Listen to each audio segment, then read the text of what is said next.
60% mental and 40% physical. Math was never our strong suit, but breaking down Ohio State football is. Sit back and join us for Buckeye Grove Instant Access, part of the Unscripted Ohio Podcast Network. You can do it! Brought to you by BuckeyeGrove.com. Post-game thoughts, immediate analysis, and much, much more to put the big game into perspective. Without any further delay of game, here's your host, Kevin Noon. Kevin, goddammit. Hey, welcome to the BIA podcast. It's been a minute since we've done one of these. I'm your host, Kevin Noon, and I'll be joined here shortly with Andy Anders, a familiar name to those who've been around Buckeye Grove for quite some time.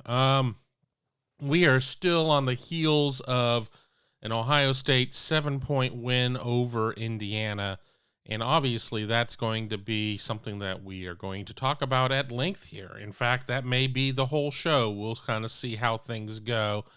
Ohio State gets up 35-7. Justin Fields throws a couple picks, but it seems like they've turned the corner. Justin Fields throws another pick, and then the secondary kind of stops covering guys. What happened?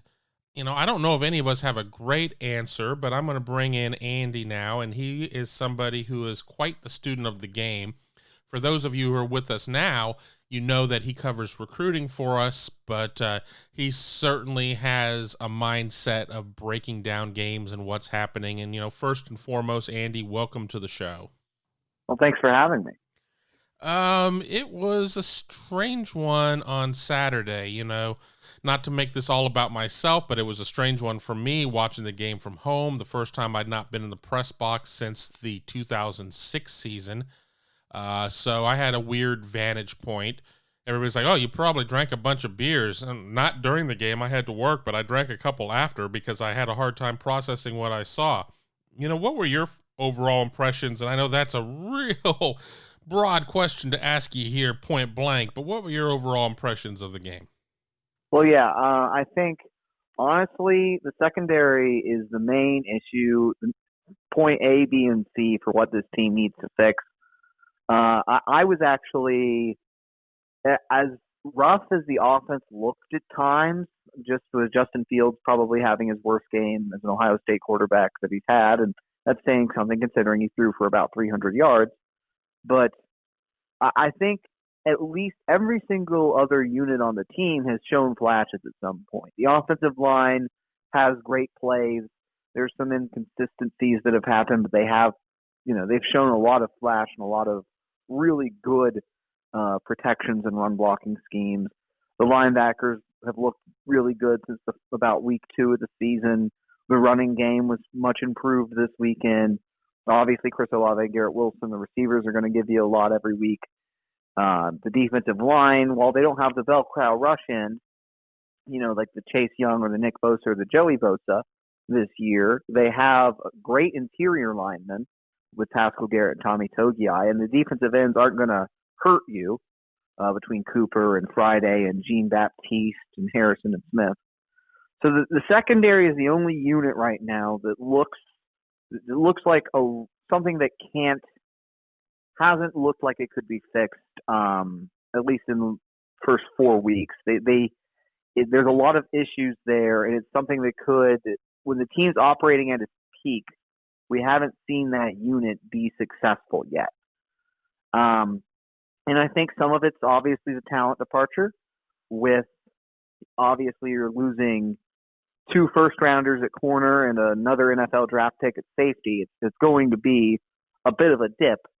But giving up 491 yards through the air to Indiana is something more than that. So that's my main takeaways from this game, is that I think every other unit has the potential to be has shown potential to be championship caliber, I'll say. But the secondary has yet to show that. Yeah, exactly. And something that kind of jumped off the board for me is the fact that people started kind of getting critical around the Penn State game and kind of railing on Sean Wade, which I felt was a little unfair based on everything. But if we look at that game, Jahan Dotson made some plays. Sean Clifford threw the ball where Jahan Dotson could get it, and Shaun Wade played pretty good defense there. But if we look at the Indiana game, and this is not a Shaun Wade issue per se as much, but there were times where there was nobody within 10 yards, 12 yards, 15 yards of an Indiana receiver. And, I mean, it just really kind of feels like, I mean, I don't know. I mean, Kerry Combs goes to the NFL, learns under Dean Pease, and Kerry Combs is a grizzled veteran in his own right, but learns pretty much every defense that is known to man, cover 64. I mean, just things I've never heard of in my life. And is he maybe trying to bring too many things to the table right now, where we saw a similar issue happen a couple of years ago under Greg Schiano, and they really needed to kind of simplify the defense. Am I trying to simplify this too much by saying that, or is that a concern that's there? Because I was speaking with Justin Whitlatch, our analyst, and he seemed to lead me to believe that maybe they needed to try and pare it back a little bit. I agree with that 100%. I think the 2018 to 2020 parallels are, it's bountiful right now, because you had a coordinator who's proven in the past, Greg Schiano and Kerry Combs both have good track records with defenses. And Schiano coordinated a great defense in 2017 for Ohio State. Then the next year, he tried to run the same defense with talent that wasn't equated. And the thing is, as a coordinator, as any coach, you need to scheme to capitalize on your strengths and hide your weaknesses. And both in 2018 and now in 2020, the weakness of the Ohio State defense is the secondary. In 2018 now, they also had problems with their linebackers, and they don't have those nearly as much this year. In fact, I think the linebackers have looked the best out of the three levels of defense. But in 2020, when you had all this exodus of talent, both 2018 and 2020, you run the same screen you ran the previous year when you had the first-round draft picks littered throughout the secondary. And singling guys up and running bump and run and man, running some of the schemes that they're doing with obviously they've gone one high pretty much. It's about 95% of the time it seems like they go one high safety in the defense. You have to have exceptional athletes, exceptional talent at cornerback to run that scheme and consistently stop receivers, because guys get isolated in man. And thus far, there's really not an Ohio State corner that's done that. I know Shaun Wade looked good last year, but the move to outside corner, I have been critical of it. I mean, he had that pick six Saturday, and that was a really good play. His problem isn't that guys are beating him necessarily in the route, but on those 50-50 balls, it's looked more like 20-80 to the offense. Freifogel and Dotson have both been able to moss him, to put it in a more colloquial term, body him physically as receivers. And that physicality isn't something I thought he would have an issue with, because he's a hard hitter. But he has thus far. He hasn't been able to get those pass breakups on those 50-50 balls. And so that's been an issue. Marcus Williamson's been ineffective in the slot, at least from what I've seen. Josh Proctor, I went back and watched a lot of the tape of him from the Indiana game. And, man, they put him in man either 10 yards off of a slot receiver or pressed up. And in both scenarios, he's getting beat on routes and missing tackles in the open field. He's a hard hitter, and he can be a decent run support guy as a defensive back, but his pass coverage in man is not where it needs to be at all. And Marcus Hooker got beat over the top multiple times Saturday. So I think they need to consider moving to more of a two-high look, something that is more of bend but don't break in the secondary, because you just don't have the horses this year to play the aggressive man sets they're running. You need to consider going in more of a cover two, keep things in front of you, and then capitalize on the strengths of the defense, which are the linebackers and the defensive line. Looking at the schedule, and we're going to kind of jump around on topics. You're listening to the BIA podcast. I'm your host, Kevin Noon, joined by Andy Anders. There is not a another Michael Penix on the schedule at this point with Brandon Peters at Illinois, maybe Rocky Lombardi, maybe somebody else at Michigan State. I don't really know their roster well enough. And then, I don't know. The jury may still be out on Cade McNamara at Michigan, who has stepped in for Joe Milton. But then again, it always seems like Jim Harbaugh wants to go right back to Joe Milton. So we don't know what the quarterback situation is going to be there.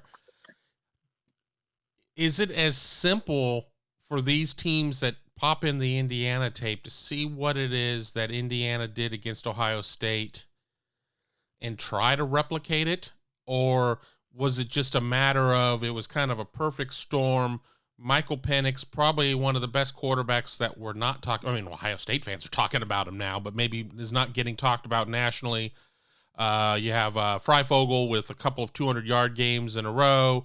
Certainly they have Whop Philyor. They have Peyton Hendershot. I mean, is this something that, Ohio State's going to have to, are there elements that they're going to see over and over and over again, or does that get negated by the fact that other teams may not just be built that way?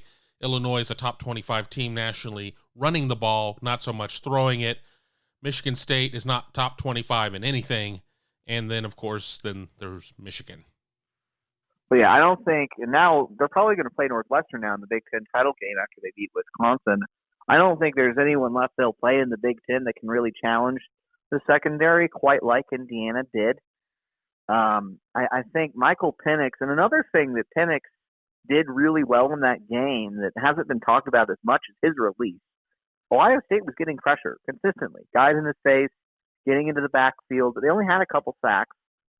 And for the amount of pressure they got, Penix was able not only he had that Aaron Rodgers type of thing where he could just get it out in mere frames of video, it seems like. Just guy right there, and all of a sudden the ball's gone from his hand, and they were accurate throws. Penix had an incredible game outside the one interception. And I don't think they'll see anyone like that until they get to the college football playoffs, potentially. Rocky Lombardi doesn't have that ability. Brandon Peters doesn't have that ability, like we've been saying. Take your pick, Cade McNamara or Joe Milton. They aren't going to do that to you. But there's obvious holes in the scheme if Ohio State keeps doing what they're doing. And there will be teams down the road, if this team wants to contend for a national title, that are going to take advantage of it. Clemson, Alabama, even Notre Dame, perhaps. Because some of the deep stuff, Notre Dame might not be able to run as much, but the crossing routes are such a simple concept that Indiana ran and just took advantage of the fact that Ohio State was in man coverage with everyone playing on the line across the ball. And yes, there were some uncalled offensive pass interference, perhaps, but those crossing routes are such a simple concept that a lot of teams could run with a lot of success. All you need is some speed at the edge. Those can pop into big games. So really, it's just a matter of you have to reconsider the scheme if you're Ohio State and you want to contend for a national title. Because, yeah, the Big Ten teams can't expose you as much, but the college football playoff teams will, and that's the ultimate goal. When you look at this team, and we'll end up the first segment with this question. We'll take a quick break, and then I got a couple more, and then I'll let you on your way. Do you see maybe some similarities, and I'm talking from 35,000 feet, not from up close under a microscope, between Ohio State 2020 and LSU 2019?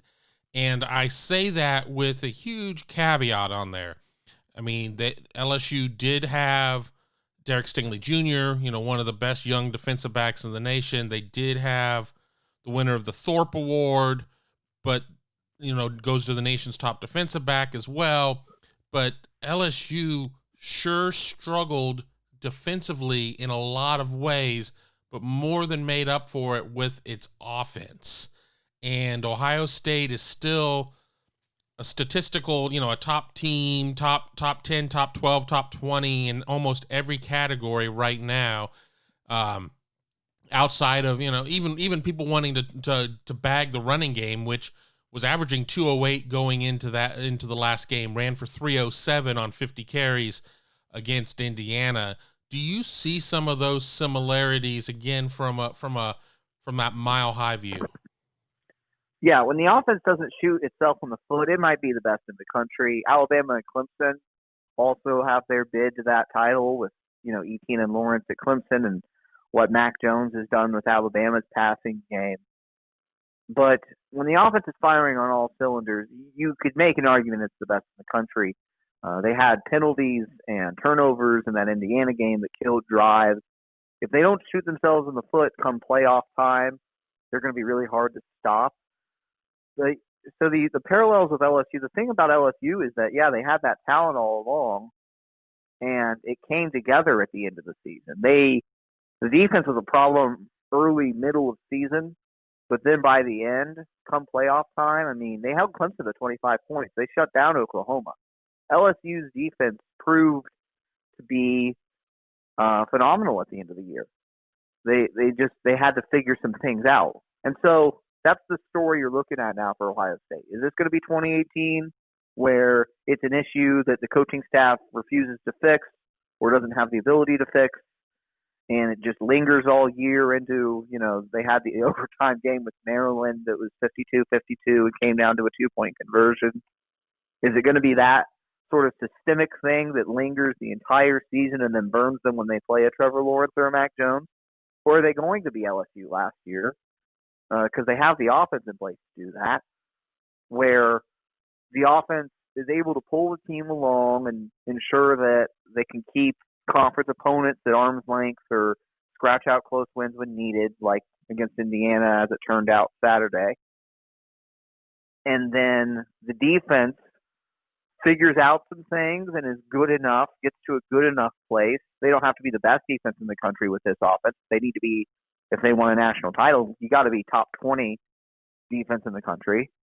Can they get to that level where they complement the offense enough, make some stops when they need to, and then you can contend with Alabama and Clemson. And the other thing I'll say, too, is that no team in college football looks complete this year. Last year, LSU, Clemson, and Ohio State all looked like complete teams without a lot of holes by the end of the season. Right now, Clemson's had problems. Alabama's had plenty of problems on defense. So I think that's the interesting part of college football this year. Is that COVID? Is that just where the teams are at? I don't know. But the parallel, the jury's still out for me whether this will be 2019 LSU or 2018 Ohio State for this year's Ohio State team. And that certainly is a pretty wide range of things to think about. And, we'll pick that up here on the other side of a quick break. Hague Water Conditioning has been treating well in city water in Central Ohio with American-made water filtration products for over 60 years. Have a water quality problem? The water treatment experts at Hague know how to solve it. Not sure if your water softener is working? They will test, inspect, and sanitize any brand of water softener for only $20. Schedule a system checkup or water test today by calling 614-836-2195 or visit them online at HagueH2O.com. That's HAGUE H2O.com. Welcome back to the BIA podcast. I am your host, Kevin Noon. I'm joined by Andy Anders, and we are talking about not only the Ohio State-Indiana game of this past weekend, 42-35, but maybe just some bigger picture things as Ohio State certainly is in its final stretch. 3 regular season games, a presumed Big Ten championship game, barring, the bottom dropping out of everything, and then what may lie after that. Something that's gotten lost in all of the discussion about Ohio State's past defensive woes and whatnot is what Ohio State was able to do against Indiana's run game. And I think we've all kind of come up in football saying, you can't win a game if you're one-dimensional. You can't win a game if you're one-dimensional. Well, Indiana certainly was one-dimensional in that game and almost won the game. But, there certainly were some opportunities where it would have been in Indiana's best interest to be able to have a little bit more ground control. And, minus 1 yard on 16 carries wasn't going to get it done. I think going into the game, Indiana was averaging about 95 yards a game on the ground. Bully to Indiana, I'm not so much wanting to talk about them, but What kind of confidence do you think Ohio State's run defense gets in that type of situation? And is any of that lost on the fact that they watch Indiana throw the ball 51 times for 491 and 5 touchdowns? Yeah, I think the coaching staff could certainly slant it that way. Like, look, we have the ability. We held this team, and Stevie Scott's a pretty good running back. So's their backup, Sampson. You have to -1 rushing yards. You say, hey, we do these things well on the defensive end. And if we can fix this back end issue, then we'll be one of the best defenses in the country. I think you could slant it that way if you're the Ohio State coaching staff. I'll say this, look, Ohio State's defense isn't going to be as bad as it was in 2018 just because the linebackers are so much better. 2018 wasn't just the secondary, it was the linebackers too. And in 2020, you have a really good experienced group of linebackers being coached by a coach who knows what he's doing. So I think that they aren't going to revert to 2018 form fully. They're going to be able to contain the run on a consistent basis with this D-line and linebacker group. Now, if a run or two leaks into the secondary, we've seen some tackling issues from the safeties. That could prove when you play a Travis Etienne. Again, that's the other thing, too, with this Ohio State team, is that you've got a good enough team. They shouldn't lose a game in the Big Ten. They should get to the college football playoff. So you start stacking them up against these other teams that are way on the horizon. And Ohio State isn't even thinking about those teams right now, but that's what you do as an analyst. You think about, okay, you're looking, the goal is a national championship. What do they need to do to get there? And I think the number one issue is you have to find a way to hide the weaknesses in the secondary. Marcus Hooker and Josh Proctor are going to suddenly turn into elite safeties. You know what they are now. They aren't. Marcus isn't his brother, at least not this year. Josh Proctor isn't Jordan Fuller. Seven Banks hasn't looked like Damon Arnett thus far. So you have to design better schemes to hide those weaknesses. But you can certainly point to the run game and say, hey, we have the ability here, and we have something we do really well. We need to capitalize on that and fix these back end issues so we can have a championship defense. If you're the Ohio State coaching staff, I think that's what you say to the team. You could use that as a motivator. I'm going to ask a question that, maybe we can't really answer, but I'm going to ask it anyway. Sometimes you need to, shake things up. And right now we have Greg Madison up in the booth and we have Kerry Combs down on the field. And everybody knows, Kerry Combs, Captain Red Bull, Captain Coffee, juice, jumping up and down, short sleeves and 10-degree weather. None of that matters. Do you shake things up maybe by moving Kerry Combs upstairs to where he has, the eye in the sky, and you move Greg Madison down to the field? And of course you lose the potential juice, but when you're playing in front of 639 people or 804 people or whatever you may have in terms of regulations as to an empty stadium, whether it's truly empty or just almost completely empty, what are your thoughts about something like that? Is that too much of a reactionary move, or could there be some merits to that? Well, yeah, we talked about this a little before. I think the impact of Kerry Combs on the sideline is lessened by the stadium atmosphere, but it's still something to consider. I don't think you can completely write off the juice he brings on the sideline if just because there weren't fans there. But the thing is, the adjustments right now aren't at the level they need to be at all. The in-game adjustments I'm talking about. In 2019, when you ran a play with success against Ohio State, because even the best defenses, there's going to be plays that teams set you out on. The next drive, Jeff Hafley had it fixed. And that was my favorite thing about him as a defensive coordinator, is that he knew how to make the changes immediately. Didn't even have to, forget halftime adjustments. He made first quarter adjustments. And that they can't even make halftime adjustments right now. The same crossing routes and deep concepts Indiana had success with early in the game, they had success with late in the game. And that's a problem. You need somebody, clearly, you need better coordination in the box to make those changes as they happen.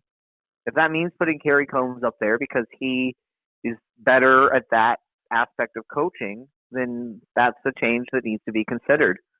And I think that definitely overrides any juice he brings on the sideline. I'm not sure if Greg Madison is the one making those calls. I imagine he is. If he's co-DC and he's basically the top defensive assistant that's in the box. So I think you have to consider putting Kerry up there because the adjustments aren't good enough on the defensive side of the ball right now that are happening in game. I'm going to ask one last question that, we've touched upon it in various different ways. Even your last answer kind of talked about, first quarter adjustments versus halftime adjustments or whatnot. But that brings into the question about, Ohio State really being much more of a first half team than a second half team. And that isn't even something that's necessarily exclusive to just the defense. For one reason or another, we've seen Ohio State get out to these big leads and then kind of decelerate to the finish line. And that's not going to get it done come, the postseason when they get to that point. How do you assess Ohio State in its first 4 games struggling, in second halves of games? And is there, is there a magic button that can be pushed to fix that? Or is that just kind of, you got to take the bad with the good. And, this is going to be a team that better get up by 42 in the first half, just so, that there aren't any tense moments in the final 5 minutes of a game. Well, here's the thing with that. Like you said right at the beginning, this is a weird year. Everything about this season is weird. I think what's happened in both in the Rutgers game and the Indiana game, you get up to such a huge lead, you have such an explosive second quarter, and Ohio State came out in the second half and scored its first drive against Indiana, and then on offense, you kind of decelerate a little bit on offense because, so much has worked and you're starting to look, think about getting the bench guys in. I know when Ohio State scored that first drive in the third quarter, it went up 35-7. I'm sitting there going, oh, okay. They're going to run away with it now. We're going to see. I was actually thinking we might see backups in the third quarter, and I'm sure that can cross the mind of some of the first team offensive guys. Then the defense, both against Rutgers and Indiana, gives up some big plays, whether it's a trick play or it's just a deep pass. Then the offense comes back out and the opposing defense gets one stop. And it's kind of this sudden gut check moment where all the wind is just removed from your sails. Honestly, I think it would be different if it were close at halftime and Ohio State had to come out in the second half and perform. At the end, they did well in the third quarter against Penn State. They just didn't close it out well. And I think that was week 2 of the season. And you had a lot of things you were still figuring out. You're still figuring out a lot of things if you're Ohio State. I would almost chalk up the weak second half to this being such a weird year. As much as I would chalk it up to anything that's inherent to Ohio State, it's something that needs fixed, obviously. And you've heard the coaching staff and the players talk about the need to finish games. The problem is you're not going to have those kinds of close games. At least you shouldn't have those kinds of close games with anyone that's left on the regular season schedule. To know that, hey, this is how you close out a close game in the second half. Penn State, the final score might have been 13. That wasn't a close game. Anyone who watched that game knows Ohio State pretty much ran over Penn State in that game, and Penn State kind of made it close at the end. Indiana, they were up 35-7 in the second half.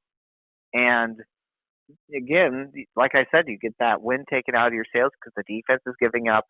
The momentum is so important in college football. The defense is giving up these big plays. On offense, it's kind of in your head, well, we're running away with it. The subs are going to be coming in soon. This is great. And then all of a sudden you get that gut check, and it's like, oh, well, what now? And then you have drive-killing penalties, and Justin Fields throws his third interception. And so much of it is just weirdness to me. I can't get a full handle on whether or not there's an actual issue with finishing games with this Ohio State team. Yeah, I agree. We just don't know. It is a weird year. I said it. You said it. They're just norms are really difficult to find in this season because of just how everything seems to be set up. I mean, you don't have spring. You didn't have a traditional fall due to contact tracing. You have to, I think that, while we certainly have not been at a practice to see how they're doing it, you've got to keep guys separated. So you don't, a positive test doesn't wipe out two position groups. So there certainly are a lot of things. And, I hear people saying, well, in 2019, they did this, and in 2014, they did that. Well, this isn't 2019. This isn't 2014. And I don't have the quote pulled up in front of me or the tweet pulled up in front of me, but Brian Hartline, I do remember yesterday going to social and, making a point very, very similar to that, because you can sit there and say that, once they're at the Woody, once the players are at the Woody, they can turn off all the noise and everything else. But that's got to be even more difficult this year than any other year, because of the fact that while football really is a 24-hour-a-day job for these guys, they're not going out. They're not living the lives of normal college students at this point, even more so, because they have to stay on that island even more to avoid, running into somebody who may have come into contact with COVID and potentially being down 21 weeks. It may feel like 21 weeks, 21 days. And to where we stand right now, that's almost, that almost finishes the season for you at that point, if you were to fall into that type of situation. So yeah, I don't know. We're closing in on about 33 minutes, so I'm going to turn it over to you one more time, Andy. Any final thoughts that you have? We could have probably talked about this game for 3 hours, but I wanted to try and keep it a little bit on the shorter side. So any other thoughts, anything we didn't touch upon that you think that is important for people to consider? Well, yeah, we didn't hit on it much. I wanted to talk about the offensive line play real quick.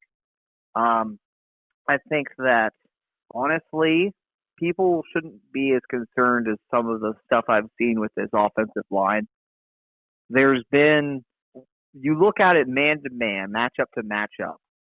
Teams aren't beating, Indiana at least, didn't beat Ohio State's linemen very often in a pass rush. When it was just a four-man rush, or when everyone blocked on the Ohio State offensive line, Indiana really didn't get pressure. There were some miscommunications that occurred on the right side, particularly I remember one where a guy looped around and both Wyatt Davis and Nicholas Petit-Frere kind of miscommunicated it, and the guy came free. But the thing about this offensive line is, man-to-man, they're winning their matchups, I think. And it's good that they're seeing so many creative blitz schemes now, because later they'll have experience with it. And honestly, I don't think anyone should be concerned about where the offensive line is. A lot of those sacks were on Fields, honestly, held the ball too long, except for one or two of them where the pressure was instant. But you got to throw the ball away sometimes. And, he forced a couple plays, which we haven't seen him do really this year, where he didn't throw the ball away. I think the offensive line also looked really good on the ground, and that's why Ohio State had so many chunk runs. The running game finally really got moving against Indiana. I think the offensive line actually looked really good against the Hoosiers. But people don't it's tough when you're facing so many creative schemes. And then the one final thing I wanted to note too, Indiana's best success on defense came when they ran zone blitzes. And that's when Fields was holding the ball for so long. That's something that's the main issue for Ohio State's offense that they need to fix right now is how to attack a zone blitz, because a Brent Venables or these other great defensive coordinators that you're going to face in the playoffs, again, if you get there, are going to pick up on that, and they're going to send plenty of creative zone pressures at Justin Fields and say, hey, get the ball out of your hands or we're going to get you on the ground or you're going to force a throw. So I think the offensive line, in conclusion, the offensive line better than they may have looked against Indiana when I went back and watched. And Justin Fields and Ryan Day need to figure out how they're going to attack zone blitzes when they see them. And there you go. There you go. So I agree. And, we're going to get you back on the show here soon, too, because I really like your insight here. I mean, I like your recruiting coverage as well, but this certainly is a great opportunity to bring the band back together like the old days and talk some football with you. And, hopefully for Ohio State fans and for their level of patience, we're not talking about any games that are quite as close as this one this past week. But I want to thank Andy for being part of the show, and I want to thank you for listening to the show.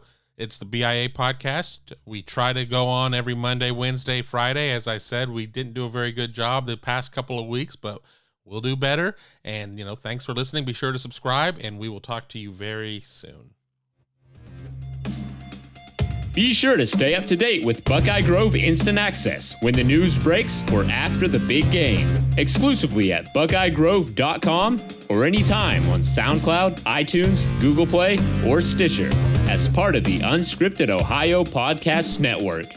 Hit that subscribe button so you can stay in the know and never miss a single episode.